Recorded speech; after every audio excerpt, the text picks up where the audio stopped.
Hi കൂട്ടുകാരെ, പുതിയൊരു വീഡിയോയിലേക്ക് എല്ലാവർക്കും സ്വാഗതം. അങ്ങനെ ദാസിനോട് ചേരി പറയാണ്, അനുചേച്ചി എന്നെയാണ് വിളിച്ചത്, അവിടെ നിന്ന് വീട് ഒഴിക്കാൻ പറഞ്ഞിട്ടുണ്ട്, ദാസങ്ങൾ എന്താ എന്നോടൊന്നും മിണ്ടാത്തത് എന്നൊക്കെ എന്നെ ചോദിക്കാനായിട്ട്. അപ്പോൾ ദാസ് പറയാം, ഞാൻ എന്താ പറയേണ്ടത്, അച്ഛനെ വിളിച്ചിട്ട് കിട്ടുന്നില്ല, അച്ഛനെ ഒന്ന് വിളിച്ചൂടെ ദാസങ്ങളിൽ എന്ന് പറയുമ്പോൾ, ഇന്നലെ രാത്രി അനുപമയുടെ കാര്യം ഞാൻ ചെറുതായി ഒന്ന് സൂചിപ്പിച്ചു, പക്ഷെ അതിന് പ്രത്യേകിച്ചൊരു മറുപടി ഒന്നും തന്നിട്ടില്ല. അപ്പം അണ്ണൻ എന്തൊക്കെ തീരുമാനം എടുക്കുന്നുണ്ട്, എന്തായാലും നമുക്ക് കാത്തിരിക്കാം.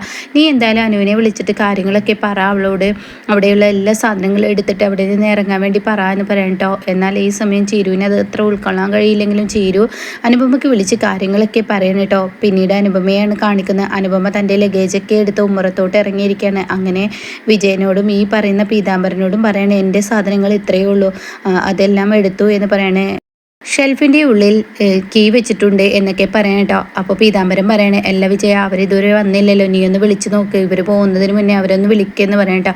അങ്ങനെ വിജയൻ ഇങ്ങനെ സുശീലയ്ക്ക് ഇന്ദ്രനെ വിളിക്കാൻ ഒരുങ്ങുന്ന സമയത്താണ് കേട്ടോ അങ്ങോട്ടേക്ക് ഇന്ദ്രനും സുശീലയും കയറി വരുന്നേട്ടോ. അപ്പോൾ സുശീല പറയുന്നുണ്ട്, എടാ മോനെ എല്ലാവരും ഉണ്ടല്ലോ എന്ന് പറയാം കേട്ടോ. അപ്പോഴേക്കും ഇങ്ങനെ ഭാനുമ്മയും ഈ പറയുന്ന അനുപമയൊക്കെ തുറിച്ച് നോക്കുന്നുണ്ട് കേട്ടോ. എന്നാൽ ഈ പീതാംബരൻ്റെയും വിജയൻ്റെയും മുഖത്ത് ചെറിയൊരു പുഞ്ചിരിയാണ് കേട്ടോ. അവരെ ഒരു കളിയാക്കുന്ന പരിഹസിക്കുന്ന രൂപത്തിലുള്ളൊരു പുഞ്ചിരിയാണ്.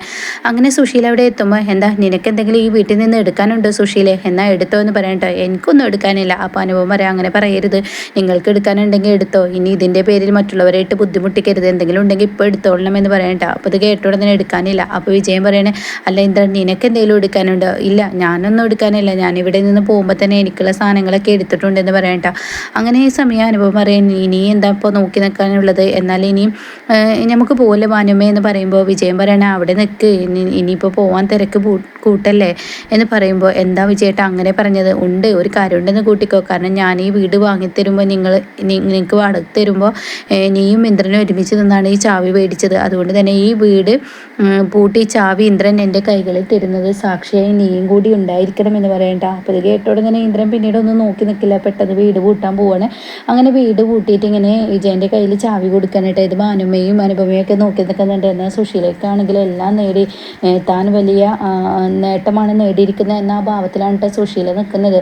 അപ്പോൾ ഉടൻ തന്നെ അനുഭവം പറയണേ, ഇനി എന്താ ഞാൻ പോട്ടെ വിജയേട്ടാ, ഇനി പ്രത്യേകിച്ചൊന്നും ഇല്ലല്ലോ എന്നിങ്ങനെ പറയുമ്പോൾ അവിടെ ഇന്ദ്രൻ പറയണേ, എന്തായാലും ഞാനൊരു കാര്യം പറയട്ടെ, നിനക്ക് എൻ്റെ വീട്ടിലോട്ട് വേണമെങ്കിൽ വരാം. അപ്പോഴേക്കും സുശീല പറയണേ, നമ്മൾ പറഞ്ഞ ഉപാധിയോട് കൂടി വന്നാൽ മതി. അത് കേട്ട മാനമ്മ പറയണേ, എന്നാൽ നിൻ്റെ വീട്ടിലോട്ട് ആർക്ക് വരണം, ആർക്കും വരണ്ട, എന്നാൽ അനുപമ ഒരു ഉപാധി വെച്ചിട്ടുണ്ട്, അത് നിങ്ങൾക്ക് കേൾക്കണോ എന്നിങ്ങനെ ചോദിക്കുമ്പോൾ സുശീലയും ഇന്ദ്രനും നെറ്റി ചുളിക്കുന്നുണ്ട് കേട്ടോ.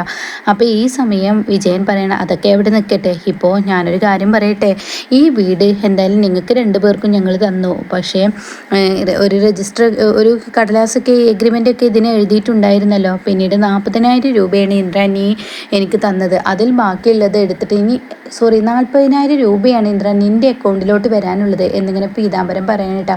അപ്പോൾ അത് നാളെ രാവിലെ ആകുമ്പോഴത്തേക്കും നിൻ്റെ അക്കൗണ്ടിൽ എത്തിയാൽ പോരെ. അത് മതി എന്ന് പറയാൻ കേട്ടോ. എന്നാൽ ഇനി ഈ വീട് നിങ്ങൾക്ക് തന്നത് വലിയ സന്തോഷമുണ്ട്, കാരണം നിങ്ങളിൽ നിന്ന് ഈ വീട് വാങ്ങിയ ഉടൻ തന്നെ ഒറ്റ ദിവസം കൊണ്ട് ഈ വീട് ആൾ വിലക്ക് വാങ്ങി എന്ന് പറയാൻ കേട്ടോ. ഒരാൾ വിലക്ക് വാങ്ങി എന്ന് പറയുമ്പോൾ ഇന്ദ്രന് വിശ്വസിക്കാൻ കഴിയുന്നില്ല കേട്ടോ. ഇന്ദ്രൻ പറയണം, ഒറ്റ ദിവസം കൊണ്ട് ഈ വീട് വിലക്ക് വാങ്ങിയേ. അപ്പോൾ അത് കേട്ട ഉടൻ തന്നെ സുശീല പറയണം, ആരാണ് ആ ആളെന്ന് ചോദിക്കുകയാണ് കേട്ടോ. അപ്പോഴാണ് പീതാംബരം പറയുന്ന അനന്തമാഷി എന്നിട്ടോ. ഇത് കേൾക്കുന്ന സുശീലയുടെ മുഖത്തും 2 കാളിലും അപ്പുറം ഇപ്പുറം ആരാടിക്കുന്നത് പോലെ സുശീലക്ക് അങ്ങനെ ഒരു ഫീലാണ് കേട്ടോ തോന്നുന്നത്. അങ്ങനെ സുശീല വീണ്ടും എന്താ പറഞ്ഞത് എന്ന് ചോദിക്കുമ്പോൾ, നിങ്ങൾ സംശയിച്ചത് ശരി തന്നെ, ആനന്ദം മാഷ്, നമ്മുടെ ആനന്ദം മാഷാണ് ഈ വീട് വാങ്ങിയിരിക്കുന്നതെന്ന് പറയട്ടോ. ഇത് കേൾക്കുന്ന അനുപമയുടെയും ഭാനുമ്മയുടെയും മുഖത്തൊരു പുഞ്ചിരിയൊക്കെ ഉണ്ട്. എന്നാൽ ഇന്ദ്രനും സുശീലയൊക്കെ വാ പൊളിച്ച് നിൽക്കുകയാണെങ്കിൽ അങ്ങനത്തെ ഒരു അവസ്ഥയിലാണ് അവർ നിൽക്കുന്നതായിട്ട്. ഇത്രയും വലിയ തിരിച്ചടി കിട്ടാനില്ല. വീട്ടിൽ നിന്ന് ഒഴിപ്പിക്കാൻ വന്ന അവരെ വീട്ടിൽ നിന്ന് ആട്ടി ഓടിക്കുന്നത് പോലെ തുല്യമായല്ലോ. അങ്ങനെ ഇവിടെ വിജയം പറയണേ, ഇന്നലെ വൈകുന്നേരമാണ് അനന്തമാഷി ഞങ്ങളെ കാണാൻ വന്നത്. ഈ വീട് അനന്തമാഷിന് വാങ്ങണമെന്നും സ്വന്തം മകളുടെ പേരിൽ ഈ വീട് രജിസ്റ്റർ ചെയ്യണമെന്നാണ് അനന്തമാഷിൻ്റെ ആഗ്രഹം. പക്ഷേ രജിസ്ട്രേഷനൊക്കെ നടക്കണമെങ്കിൽ കുറച്ച് സമയം പിടിക്കുമല്ലോ. അതുകൊണ്ട് അനുപമ, ഇത് നിൻ്റെ വീടാണ്. അനുപമയ്ക്ക് ഇത് വിശ്വസിക്കാനാവുന്നില്ല. താൻ പകൽ കാണുന്ന ഒരു സ്വപ്നമാണോ, ഇത് യാഥാർത്ഥ്യമാണോ എന്നറിയാതെ അനുപമ കണ്ണിങ്ങനെ ചെമ്മിക്കൊണ്ട് നിൽക്കുമ്പോൾ, അനുപമ ഇത് സത്യം തന്നെ, യാഥാർത്ഥ്യം തന്നെ, എൻ്റെ അച്ഛൻ എനിക്ക് വാങ്ങിത്തന്ന വീടാണ്. അതുകൊണ്ട് തന്നെ എല്ലാവരും സാക്ഷിയായി ഈ വീട് പീതാംബരം ഏട്ടൻ അനുപമയുടെ കയ്യിൽ ചാവി വെച്ച് കൊടുക്കുകയെന്ന് പറയട്ടോ. ഇത് കേൾക്കുന്ന സുശീലക്ക് പറയാൻ വാക്കുകളില്ല. അത്രയും ദേഷ്യം വരികയാണ് ഇന്ദ്രനും കേട്ടോ. അപ്പോൾ ഈ സമയം ഇങ്ങനെ അനുപമയുടെ കയ്യിൽ ചാവി വെച്ച് കൊടുക്കുന്നുണ്ട്. അങ്ങനെ അനുപമ സന്തോഷത്തോടു കൂടി അത് വാങ്ങുമ്പോൾ വിജയം പറയണേ, എന്തായാലും വാടകയ്ക്ക് വന്ന അനുപമ ഇന്നിപ്പോൾ സ്വന്തം വീട്ടുകാരിയായി. ഈ വീട് അനുപമയുടെ സ്വന്തമാണ്, നിൻ്റെ മാത്രം സ്വന്തമാണ്, നിൻ്റെ മാത്രം സ്വന്തമാണ് എന്ന് പറയുമ്പോൾ അവിടെ ശരിക്കും അത് സുശീലക്ക് പൊള്ളുന്നുണ്ട് കേട്ടോ. എന്നാൽ ഇവർ വന്ന ഉടനെ ഇങ്ങനെ വിച്ചുമോനെ കുറിച്ച് ചോദിക്കുന്നുണ്ട് കേട്ടോ. അപ്പോൾ വിച്ചുമോനെ കുറിച്ച് ചോദിക്കുമ്പോൾ ഇവിടെ അനുപമ പറയുന്നുണ്ട് അവൻ്റെ വല്യമ്മയുടെ കൂടെ പോയിരിക്കുകയാണ്. അപ്പോൾ ഇത് കേട്ട ഉടനെ തന്നെ ഇങ്ങനെ ഇന്ദ്രന് തിരിച്ചടിയുള്ള വാക്കാണല്ലോ, അമ്പിളിയുടെ കൂടെ എന്നല്ലല്ലോ, അവൻ്റെ വല്യമ്മയുടെ കൂടെ പോയിരിക്കുകയാണെന്ന് പറഞ്ഞോടെ തന്നെ സുശീല പറയുന്നത്. അവൾ പറഞ്ഞതിൻ്റെ അർത്ഥം വിച്ചുമോനെ ഒരു ചെക്കപ്പും കൂടി ഉണ്ട്, അപ്പോൾ അവൾക്ക് കൊണ്ടുപോകാൻ നേരമല്ല, അവൻ്റെ വല്യമ്മ കൊണ്ടുപോയി എന്നാണെന്ന് പറയുന്നുണ്ട് കേട്ടോ. അങ്ങനെ ചാവിയൊക്കെ കൊടുത്തതിന് ശേഷം സുശീല ഇങ്ങനെ മിഴിച്ചു നിൽക്കുകയാണ്.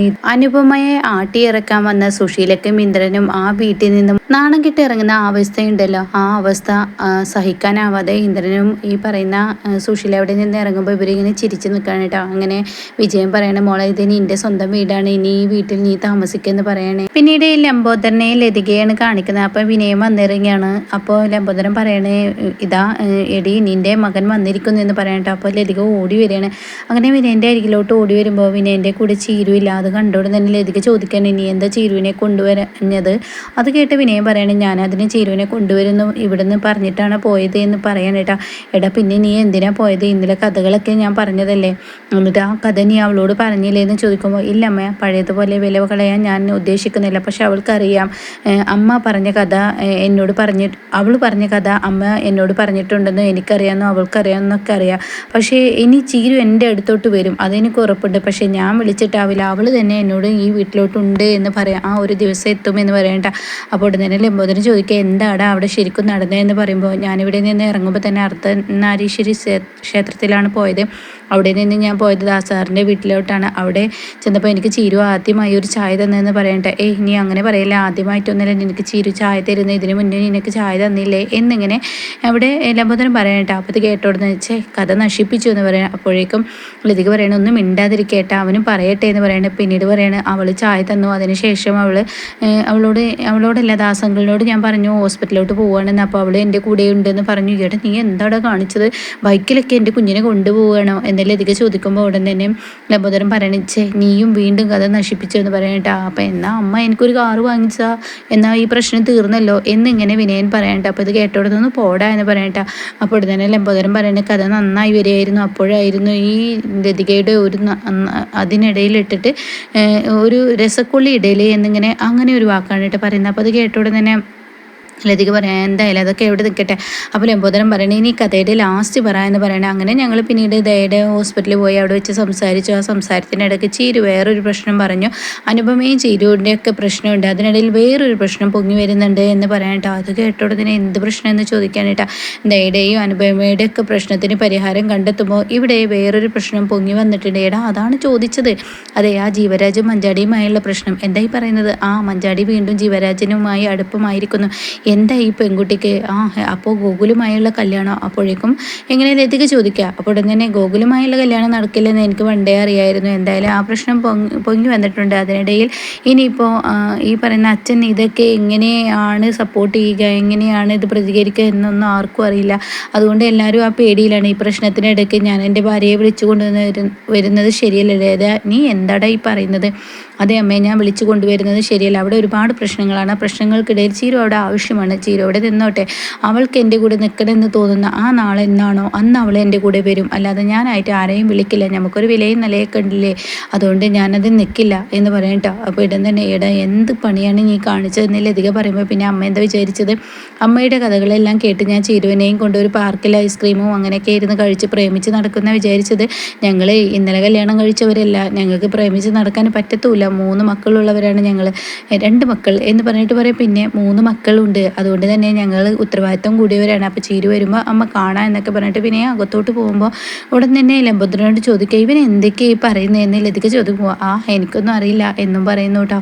പിന്നീട് സുശീല ഹർഷയുടെ വീട്ടിലെത്തിയിരിക്കുകയാണ്. അങ്ങനെ ഹർഷയോട് കാര്യങ്ങളൊക്കെ സുശീല പറയുമ്പോൾ ഹർഷ പറയാണ്, എനിക്ക് തോന്നുന്നു അങ്ങനെയൊന്നല്ല, ഇവിടെ പൊട്ടൻ കളിച്ചിരിക്കുകയാണ് ഈ വിജയൻ, ഇതിൽ ഇടപെട്ടിട്ട് നമ്മളെയൊക്കെ പൊട്ടനാക്കിയതാണെന്ന് പറയട്ടെ. ഇത് കേൾക്കുന്ന സുശീല നീ എന്താ പറഞ്ഞു എന്ന് എനിക്ക് മനസ്സിലായില്ല. ഇന്ദ്രൻ ആ വീട്ടിൽ നിന്ന് അനുപമയെ ഒഴിപ്പിക്കുക എന്നുള്ള ആ വാശിക്ക് അനന്തമാഷും മറ്റുള്ളവരും ചേർന്നിട്ട് ഇവിടെ വാടകയ്ക്ക് ആ വീട് എടുത്തിട്ടുണ്ടാവും. അല്ലാതെ ഒറ്റ ദിവസം കൊണ്ട് അനന്തമാഷിന് ഇത് എടുക്കാനുള്ള ക്യാഷൊന്നും ഇല്ല എന്ന് പറയട്ടെ. അപ്പോൾ ഇത് കേട്ടോടെ തന്നെ എന്തോ എനിക്കറിയില്ല. അതുമാത്രമല്ല ഈ പറയുന്ന സുശീല ആൻറ്റിയുടെ മക്കൾ സോനയും സത്യനും ഷാമും എല്ലാം അനുപമക്ക് ഒപ്പമാണല്ലോ. അതുകൊണ്ട് തന്നെ അവരുടെ തീരുമാനം ആയിരിക്കും ഇങ്ങനെ ഒരു നാടകം. ഇത് നമുക്ക് മുന്നിൽ വെറുതെ ഒരു നാടകമാക്കി തന്നെ തുടരുകയാണ്. അവർ വാടകയ്ക്ക് എടുത്ത വീട് സ്വന്തമായി എടുത്തു എന്നൊക്കെ പറയുകയാണെന്ന് പറയണ്ട. അപ്പോൾ ഇത് കേൾക്കുന്ന സുശീല ഒരുപക്ഷെ നീ പറയുന്നത് ശരിയായിരിക്കും, അങ്ങനെ തന്നെ ആയിരിക്കും എന്ന് പറയണ്ട. എന്തായാലും ആൻറ്റി അവളെ ആ വീട്ടിൽ നിന്ന് ഒഴിപ്പിച്ചില്ലേ, ഇനി ഇന്ദ്രൻ എന്നെ അവളെ ഒഴിപ്പിച്ചത് അവളുടെ മുന്നിൽ വെച്ച് തന്നെയാണ് ഇന്ദ്രൻ അവൾക്ക് ഈ പറയുന്ന വിജയന് ചാവി കൊടുത്തിട്ട് വിജയൻ തിരിച്ച് അവൾക്ക് കൊടുത്തത്. അതുകൊണ്ട് ഇനി എൻ്റെ മകന് ആ ഒരു ഉത്തരവാദിത്തമില്ലാതെ പറയുമ്പോൾ എനിക്ക് എൻ്റെ അത് തന്നെ കേട്ടാൽ മതി. അനുപമ ഇനി ഒരിക്കലും ഇന്ദ്രനെ തിരക്കി വരരുത്. എന്തായാലും അവൾ ആ വീട്ടിലോട്ട് വരുമ്പോൾ അവൾക്ക് ഒരുപാട് പ്രതീക്ഷയുണ്ടാവും, സ്വന്തം ഭർത്താവും അവളുമായി ഒരുപാട് നല്ലപോലെ ജീവിക്കണമെന്ന്. എന്നാൽ അവൾ ആ വീട്ടിൽ നിന്ന് ഇറങ്ങി പോവാതിരുന്നത് ഇന്ദ്രട്ടൻ ഇന്നല്ലെങ്കിൽ നാളെ അവളുടെ അടുത്തോട്ട് തിരികെ വരും എന്ന പ്രതീക്ഷയോട് കൂടിയായിരുന്നു. പക്ഷെ അതും ഇല്ലാതായല്ലോ. അപ്പോൾ ഉടൻ തന്നെ സുശീല പറയണേ, ഒരിക്കലും എൻ്റെ മകൻ ഇനി തിരികെ പോവില്ല, ആൻഡ് ഈ വാക്ക് എനിക്ക് തന്നാൽ മതി. അപ്പോൾ സുശീല പറയണേ, ഇനി എനിക്ക് എന്തായാലും എൻ്റെ മകനെ നല്ലൊരു വിവാഹം കഴിപ്പിക്കണം എന്നൊക്കെ ഇങ്ങനെ പറയുമ്പോൾ ഉടൻ തന്നെ അവിടെ രവി വരുന്നുണ്ട് കേട്ടോ. അപ്പോൾ രവി ഇതൊക്കെ ഒളിഞ്ഞു നിന്ന് കേൾക്കാണ്. അപ്പോൾ ഉടൻ തന്നെ ഹർഷ പറയണേ, ആൻറ്റിയുടെ ആ ആഗ്രഹം പൂവണിയും, എന്തായാലും ആൻറ്റിയുടെ മകന് നല്ലൊരു പെണ്ണ് തന്നെ കിട്ടും, അതും പൂവണി, അത് ഉറപ്പുള്ള കാര്യമാണ്.